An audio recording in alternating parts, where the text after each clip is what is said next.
एक बार की बात है, गौतम बुद्ध को प्रवचन देने के लिए किसी गांव में बुलाया गया था।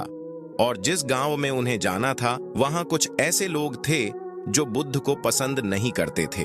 उस गांव में जो लोग बुद्ध को पसंद नहीं करते थे, उन्होंने बाकी के गांव वालों को भी गौतम बुद्ध के खिलाफ भड़का दिया और पूरे गांव में ये बात फैला दी कि गौतम बुद्ध दूसरों के धर्म की बुराई करते हैं और सभी को अपना धर्म अपनाने की बात बोलते हैं, जिससे लोगों का धर्म भ्रष्ट हो जाता है। गांव के लोग उन झूठी बातों पर विश्वास करने लगे और उन्होंने कुछ लोगों को बुलाया और कहा कि जैसे ही गौतम बुद्ध गांव में प्रवेश करे तो उसे वहीं से बेइज्जत करके भगा दिया जाए।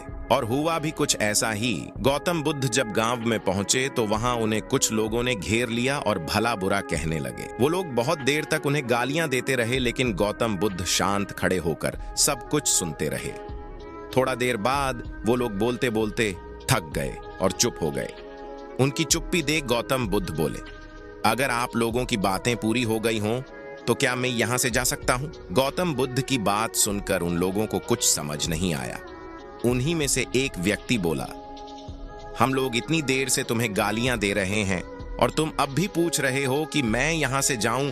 क्या तुम पर हमारी किसी भी बात का कोई असर नहीं पड़ा? गौतम बुद्ध बोले, आप लोग चाहो तो मुझे और गालियां दे सकते हो, क्योंकि ये आपका स्वभाव है, लेकिन मैं उनमें से किसी गाली को लूंगा नहीं। आपकी गालियों का तब तक मुझ पर कोई असर नहीं पड़ेगा जब तक मैं उन्हें स्वीकार नहीं कर लेता या उन्हें ले नहीं लेता। जब मैं आपकी गालियों को लूंगा ही नहीं तो वो गालियां कहीं नहीं जाएंगी, बल्कि आप लोगों के पास ही रह जाएंगी और इन गालियों को असर भी आपको ही होगा।